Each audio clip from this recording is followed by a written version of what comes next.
जी, अस्सलाम वालेकुम। Welcome to Pakistan Stocknetic. उम्मीद है कि आप तमाम दोस्त खैरियत से होंगे और आज का दिन भी ट्रेडिंग के हवाले से यकीनन अच्छा गुजरा होगा। आज माशाल्लाह से मार्केट ने जो है वो 100 पॉइंट निकाले हैं। देखिए, ये चीज़ एक्सपेक्टेड थी। कल ही हमने इस पर पूरी तरीके से बात की थी कि भई देखिए, मार्केट जो है उसकी रेजिस्टेंस है 42,500। तो जैसे ही मार्केट 42,500 के करीब पहुँचे, आप प्रॉफ़िट टेकिंग ज़रूर कीजिएगा। उसकी वजह ये है कि ये मार्केट की रेज़िस्टेंस है। अब इसका ये कतई मतलब नहीं है कि मार्केट अब दोबारा से जो है वो डाउनफ़ॉल का शिकार होगी। मुझे फ़िलहाल अभी ऐसा होता हुआ नज़र नहीं आ रहा। बाकी ज़्यादा चीज़ें जो हैं वो इंशाल्लाह जब कैंडल पर जाएँगे तो इस पर बात करेंगे। ऑल शेयर की बात करें तो आज जो है सॉरी केएसई 100 की बात करें तो 100 पॉइंट मार्केट ने निकाले हैं। ऑल शेयर की बात करें तो सिर्फ 5 पॉइंट निकले हैं। लिहाजा चंद मखसूस शेयर्स के अंदर जो है वो आपको थोड़ा डाउनफॉल नज़र आया है। मेरे के हिसाब से इसको डाउनफॉल भी नहीं कहना चाहिए, ये भी शायद मैंने गलत लफ़्ज़ इस्तेमाल कर दिया। यहाँ पे लफ्ज़ जो है वो प्रॉफ़िट टेकिंग का ही अच्छा लगता है, क्योंकि डाउनफॉल होती तो फिर 250-300 पॉइंट्स मार्केट निकालती। देखिए, एक चीज़ हमेशा याद रखिएगा कि कोई भी चीज़ हो, चाहे वो कमोडिटीज़ हो, उसमें आप ट्रेड कर रहे हों, फॉरेक्स में हो, क्रिप्टो में हो, स्टॉक मार्केट में हो, हमेशा ये या प्रॉपर्टी में हो इवन, ये एक साइकोलॉजिकल लेवल्स होते हैं कि मिसाल के तौर पर अगर एक एवरेज जो है वो चल रही है किसी भी प्रोडक्ट की ₹100 और हमें ये लगता है कि यार 110 जो है ना वो इस इन हालात के अंदर इस प्रोडक्ट का जो है ना वो मैक्सिमम है। लिहाजा वो जैसे ही चीज़ जो है वो 10 के करीब जाएगी, लोग वहाँ पर उसको सेल करेंगे। तो ये एक साइकोलॉजिकल लेवल्स होते हैं। हाँ, फिर अगर कुछ लोग ऐसे होते हैं जिनका जो साइकोलॉजिकली भी काफ़ी मज़बूत होते हैं, टेक्निकली टेक्निकली से मुराद टेक्निकल एनालिसिस के हवाले से, और उनको कुछ फंडामेंटल्स का भी पता होता है। तो वो बाज़ औक़ात साइड पे खड़े होके हँस रहे होते हैं कि अच्छा बच्चू बेच लो 110 पे, ये चीज़ तो 150 पे जाएगी। तो वो एक अनदर माइंडसेट है। लिहाज़ा मैं नहीं समझता कि हमें अभी उस तरफ जाने की ज़रूरत है। अभी हमारे लिए बेहतर यही है कि हमारा जो साइकोलॉजिकल लेवल 100 से 110 का है, हमें वहाँ पर प्रॉफ़िट टेकिंग करनी चाहिए। लंबे वक़्त का इंतज़ार नहीं करना चाहिए, क्योंकि लंबे वक़्त के लिए बंदे का थोड़ा मज़ीद फंडामेंटली और टेक्निकली स्ट्रॉन्ग होना बड़ा ज़रूरी है। उसके साथ-साथ उसकी होल्डिंग पावर जो है वो भी इतनी हो कि वो इस इन मुख्तलिफ़ किस्म के हालात का मुकाबला कर सके। आगे चलते हैं। केएमए 30 की बात करें, सेम सिचुएशन है, कोई बड़ी बात नहीं है आज। आगे चलते हैं और सर्किट ब्रेकर का जायज़ा लेते हैं। ना होने के बावजूद भी माशाल्लाह से आज जो है वो 7 कंपनी अपर कैप है। वैसे मैं एक बात आपसे दोस्तों से ये शेयर करता चलूँ, ये जो गुज़िश्ता 2 हफ़्ते गुज़रे हैं ना, मसलन कल जुमा है और ये हफ़्ते का जो सिलसिला है वो सिमट जाएगा, और एक जो पिछला गुज़रा है, ये 2 वीक जो है ना वो हमारे बड़े अच्छे गुज़रे हैं। मसलन मैं ज़ाती तौर पर जो है वो स्टॉक मार्केट का ये 2 वीक्स जो हैं, अगर मैं इनको पिछले 2 महीने के साथ कंपेयर करूँ, तो ये गुज़िश्ता 2 हफ़्ते जो हैं ये 2 महीनों से ज़्यादा अच्छे गुज़रे हैं। मसलन इसमें मार्केट में बड़ी हलचल और जनाब शेयर्स को लोअर लॉक भी लग रहे हैं, अपर लॉक भी लग रहे हैं। मार्केट 2 दिन ऊपर, 1 दिन नीचे, 250 ऊपर, 50 नीचे। तो बड़ा मार्केट के अंदर स्पेस बड़ी बनी है। मैं अक्सर आपसे कहता हूँ कि मार्केट जो है अगर खड़ी रहे ना, जिस तरह खड़े पानी में बदबू पैदा हो जाती है ना, तो खड़ी मार्केट में भी स्मेल पैदा हो जाती है। तो इसलिए मार्केट का हिलना-जुलना जो है ना ये बड़े अरसे के बाद मुझे वो लफ़्ज़ याद आया कि ये मार्केट का ऊपर जाना, नीचे जाना, ये मार्केट का हुस्न होता है, और ये हुस्न जो है ये मार्केट को दिखाते रहना चाहिए। आगे चलते हैं जी। हाँ, सॉरी, आज जो है वो 7 कंपनी अपर कैप हुई। इसमें से चलें निषाद चूनिया पावर, चलें ये भी हमारे एक दोस्त के पास है। गो कि मैंने रिकमेंड नहीं किया था, लेकिन उन्होंने मेरे साथ डिस्कस किया था। तो अच्छी बात है जी, एन्जॉय करेंगे वो भी। उसके बाद एएनएल बहरहाल हमारा रिकमेंडेड था। अब आप ये देखिए, इसके बारे में हम थोड़ी-सी बात कर लेते हैं और फिर हम चलते हैं आगे। अब एएनएल जो है वो मेरा ख़्याल है कि ₹9 और 50 पैसे के करीब था, if I am not wrong. 950 था या कुछ इसके इर्द-गिर्द जो है वो हमारी रिकमेंडेशन थी इसकी। अब देखिए अगर आप इसका जायज़ा लीजिए गुज़िश्ता 6 महीने का, तो आपको यहाँ पर चंद चीज़ें नज़र आएँगी। अब आप ये देखिए कि this is the bottom, sorry ये वाला। अब ये ₹9 से ऊपर का तकरीबन बनता है। अब यहाँ पर अगर आप किसी शेयर को खरीदते हैं, किसी को नहीं, सॉरी ये गलत लफ़्ज़ इस्तेमाल हो गया। यहाँ पर जब आप एएनएल को एनालाइज़ करते हैं, तो वो यहाँ पर आपको सपोर्ट मिलती है कि yes there is a chances कि यहाँ से ये ऊपर जा सकता है। लिहाज़ा यहाँ पर जो है वो आपको आपका बनता था कि आप यहाँ पर ट्रेड बनाते। अब हमने जब ये चीज़ रिकमेंड की थी, तो 9.5 मेरा ख़्याल है 9.5 था या 9:40 था या 9:60 था या 9:70 का कोई ज़ोन था बहरहाल, एग्ज़ैक्टली मुझे नहीं याद। याद होता तो मैं आपके साथ जो है उसका स्क्रीनशॉट माज़रत स्क्रीनशॉट ज़रूर शेयर करता। तो वहाँ पर इसको लेके बैठना बनता था। जब आप किसी शेयर को आइडेंटिफ़ाई कर लें उसका लेवल, तो वहाँ पर रिस्क लिया करें। जब वहाँ पर आप रिस्क लेंगे तो आप देखें 1 दिन के अंदर 9% है, क्या चाहिए यार और? अगर सुबह भी आप इसमें से एग्ज़िट ले जाएँ तो दैट्स मोर देन इनफ। तो हमारा तो वैसे आज हैशकॉल भी चला है, उसमें भी हमने आज प्रॉड पोज़ीशन बना रखी थी। तो ये वीक 2 हमारे अच्छे लग गए। आगे चलते हैं जी और बात करते हैं थोड़ा ग्राफ़िकल व्यू की। क्योंकि मैंने वीडियो से पहले वो देखा था लोअर लॉग, उसमें कोई इतनी अहम चीज़ें नहीं थी आज। टॉप 10 सेक्टर की बात करें तो केमिकल सेक्टर जो है वो सबसे ऊपर है, फिर उसके बाद टेक्नोलॉजी है, ऑयल एंड गैस मार्केटिंग है, पावर जनरेशन वेरी गुड। हाँ यार, पावर जनरेशन में मुझे याद आया कि हमने हबको रिकमेंड कर रखा था ₹63.50 पर।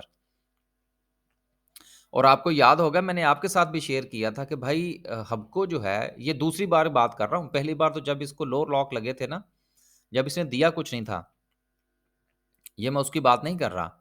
ये उसके बाद जब इसने मेरा ख़्याल है शायद कोई 12-15 रुपए का इसका डिविडेंड था और फिर जब ये नीचे गया ना 65 से, तब मैंने इसको रिकमेंड किया था ₹65 समथिंग पर। ये ज़रा इसको भी देख लें, लगते हाथ। तो फिर आगे चल देखिए ये जो चीज़ें आपके साथ ये शेयर की जाती हैं, ये बात दुरुस्त है कि इसमें मेरा ज़ाती तौर पर फ़ायदा होता है कि जब मैं ये चीज़ें डिस्कस करता हूँ, तो लोग समझते हैं कि मुझे पता नहीं कितनी स्टॉक मार्केट आती है, ठीक है ना? और वो मेरे साथ काम करते हैं, मुझे फ़ीस देते हैं। तो ये तो मेरा एक जो है ना वो इकोनॉमिकल पहलू पहलू हो गया ना। लेकिन उसके साथ-साथ ये आप दोस्तों के लिए भी जो है वो जो भी थोड़ा बहुत मार्केट को समझने वाले हैं, वो बहुत कुछ सीखते हैं इसमें से। अब देखिए हमने इसको तकरीबन कोई साढ़े ₹63 पर रिकमेंड किया था। हाँ, मुझे अच्छी तरह याद है। इसका तो स्क्रीनशॉट भी मुझे मिल गया कि ₹63 और 50 पैसे पर मेरी रिकमेंडेशन थी और साथ में मैंने ये भी कहा था कि यहाँ से ₹1 नीचे जितने डिस्टेंस के साथ आप आपको मिले, आपको इसको बाय करना चाहिए विदाउट एनी स्टॉप लॉस। क्योंकि हमारी तरफ से आजकल बहुत सारी जो ट्रेड्स होती हैं, वो ट्रेड विद स्टॉप लॉस होती हैं। लेकिन जिन शेयर्स के हवाले से मुझे ज़ाती तौर पर थोड़ा वो क्या कहते हैं टेक्निकली और फंडामेंटली मैं थोड़ा मजबूत होता हूँ, जिनकी स्टडीज़ मैंने ज़्यादा अच्छी की होती हैं, दूसरे अल्फाज में आप यूँ समझ लीजिए अब 400 कंपनीज़ हैं। सारी कंपनीज़ का टेक्निकल फंडामेंटल एनालिसिस करना मेरे कम से कम बस की बात नहीं है। इसलिए जो कंपनीज़ का जिस तवात्तर के साथ मुझे कॉन्फिडेंस होता है, उनमें हम विदाउट स्टॉप लॉस ट्रेड लेते हैं। जिनमें मुझे थोड़ा-सा समझ लीजिए कि 10% का खदशा होता है, वहाँ पर हम स्टॉप लॉस के साथ ट्रेड लेते हैं। तो माशाल्लाह से तकरीबन को डेढ़ 2% है, ये है। फिर अगर हम इसको साढ़े 63 से साढ़े 65 का लगाएँ, तो ठीक है यार, 3% साढ़े 3% तो बन ही जाएगा। और जैसे ही 67 के 68 के करीब जाए तो एग्ज़िट ले लें। अब ये नहीं कह रहा कि आप ले लें, सिर्फ़ एक बात कर रहा हूँ।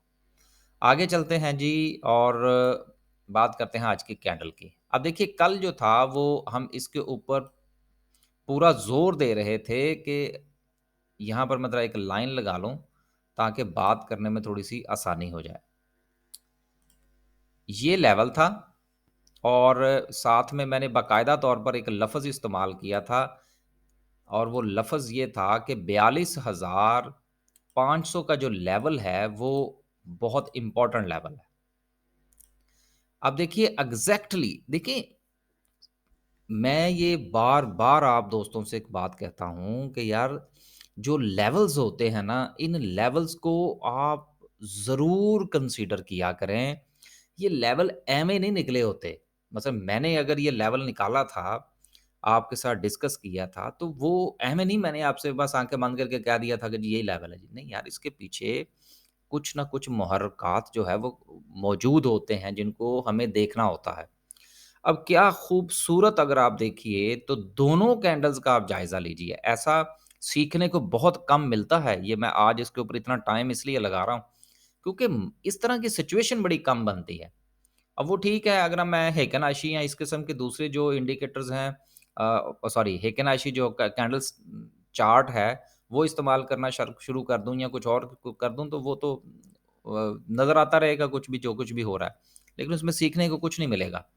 अब आप ये देखिए कि ये एग्ज़ैक्टली जो है ऊपर वाली जो ब्लू लाइन है उसको टच करके वापस हालाँकि मैं ज़ाती तौर पर ये समझता हूँ कि अगर मार्केट जो है वो आज 42,500 के इस लेवल के करीब जाने की बजाय अगर 42,300 से भी पलट आती, अगर 42,300 से भी पलट आती, तो फिर भी मेरे लिए कोई इतनी बड़ी जो है वो सरप्राइज़ ना होता। क्योंकि मार्केट 40,000 पे है, वहाँ पर हमें कुछ ना कुछ ज़ोन क्रिएट करना पड़ता है। अच्छा ज़ोन के हवाले से मैं आपको एक बात बताऊँ सॉरी चलेंगे इसको पहले मुकम्मल करते हैं। अब बिल्कुल एग्ज़ैक्टली आप पीछे चले जाएँ और आप ये जो 3 कैंडल्स हैं, इन तीनों की जो ऊपर वाली विक है, आप इनको देखिए। एग्ज़ैक्टली ये भी इसी ज़ोन से ही वापस पलटी थी। तो यही वजह थी कि कल मैंने इस चीज़ पर ज़ोर दिया था कि प्रॉफ़िट टेकिंग ज़रूर कीजिएगा चाहे किसी भी सूरत में हो और आज सुबह मेरी जो रिकमेंडेशन थी दोस्तों को वो भी यही थी कि जो भी कर सकते हैं, जितना थोड़ा बहुत जो दिल करे बेचिएगा ज़रूर। अब उनको फ़ायदा होगा, जो चीज़ नीचे आई है वो इंशाअल्लाह ताला वहाँ से आप उसको मज़ीद बाय करेंगे। अब सवाल ये पैदा होता है कि अब नीचे जो मार्केट की सपोर्ट है, क्या मार्केट को वहाँ तक जो है वो जाना चाहिए? मेरे ख़्याल में तो नहीं जाना चाहिए। यहाँ से कोई एक आध कैंडल और नीचे की निकलनी चाहिए और फिर मार्केट को ऊपर जाना चाहिए। अब एक चीज़ और यहाँ पर मैं बताता चलूँ आपको, अगर जो है सिचुएशन मार्केट की इस तरह से चलती है, राइट? अब ये आई और ये है। अगर मार्केट जो है वो कोई एक आध कैंडल इस तरह से बनाती है, राइट? और उसके बाद मार्केट जो है वो ऊपर की तरफ जाती है, तो ये जो ज़ोन बनेगा मार्केट का या ये जो हायर लो बनेगा, ये कंसीडरेबल नहीं होगा। अब ये एक इम्पोर्टेंट बात आपको मैं बता रहा हूँ कि टेक्निकल एनालिसिस में एक वाज़िया तौर पर स्ट्रक्चर का बनना ज़रूरी होता है। अगर वाज़िया स्ट्रक्चर बनाए बगैर कैंडलस्टिक चार्ट में अगर कैंडल्स जो हैं वो ऊपर या नीचे निकल जाती हैं, तो जिस ज़ोन में वो उनकी सिमत मुतय्यन नहीं होती या वो कोई लेवल नहीं बना पाती, वो ज़ोन जो है वो टेक्निकल एनालिसिस में कंसीडर नहीं होता। हो सकता है कि ये बात आपके लिए नई हो जो मैं कर रहा हूँ या सही तरीके से ना समझा पाया हूँ। तो इंशाल्लाह आने वाले दिनों में हम जब 2-3 बार इसका ज़िक्र करेंगे, तो बहुत सारी चीज़ें जो है वो क्लैरिफ़ाई हो जाएँगी। मुल्क के अंदर जो मरूज़ी हालात हैं, वो भी थोड़े से स्ट्रेस्ड हैं। स्ट्रेस्ड होंगे तो मार्केट नीचे जाएगी ना। स्ट्रेस्ड होंगे तो हमें मज़ीद जो है वो शेयर सस्ते मिलेंगे ना। तो जो हमने प्रॉफ़िट टेकिंग की है, उसकी हम बाय बैक करने की कोशिश करेंगे। तो बहरहाल इंशाल्लाह जो है वो सूरत-ए-हाल बेहतर रहेगी। अब चलते-चलते जो है वो थोड़ा वॉल्यूम का भी जायज़ा ले लेते हैं कि आज जो लगने वाला वॉल्यूम है, वो गुज़िश्ता 2 दिन की निस्बत जो था वो अच्छा वॉल्यूम है। अब आप ये देखिए कि ये सिलसिला ऊपर की तरफ वॉल्यूम का और ये था वो दिन के जिस दिन के बाद मार्केट ने पलटा खाया था। अब यहाँ से मार्केट का वॉल्यूम नीचे आना शुरू हुआ था। अब आप इसको देख लीजिए, ये इस तरह से इसका ज़ोन बना लीजिए। तो मार्केट का वॉल्यूम भी अच्छा है आज प्रॉफ़िट टेकिंग हुई है और एक अहम चीज़ ये है कि आज की जो कैंडल है, इसके नीचे जो विक है, वो थोड़ी मौजूद है, लिहाज़ा बायर अभी भी मार्केट पर सॉरी मार्केट में मौजूद है और बायर का मार्केट में मौजूद होना इस बात की निशानदही है कि मार्केट के हालात इतने बुरे नहीं है। बिल्कुल एक छोटी-सी कैंडल जब बने तो उससे घबरा नहीं जाया करते कि अब पता नहीं क्या हो जाएगा, कुछ नहीं होगा। हालात अच्छे हैं, कोई मसला नहीं है। चीज़ें ऊपर नीचे होती रहती हैं। अब चीज़ों के ऊपर नीचे होने से मार्केट में इन और आउट होना सीखें। जब आप मार्केट के साथ चलेंगे, अगर वो कहेगी तो आप खरीदेंगे, वो कहेगी तो आप बेचें। अब कह रही थी ना कल मार्केट चीख-चीख के कह रही थी कि जी आप प्रॉफ़िट टेकिंग कीजिए। अब आपने अगर नहीं की, तो फिर आपने अपनी मर्ज़ी की ना। तो जब मार्केट की मर्ज़ी के मुताबिक चलेंगे, तो मार्केट आपको शाबाश देगी। तो शाबाश का मतलब जो है वो समझा करें, पैसे ही होते हैं। अल्लाह हाफ़िज़।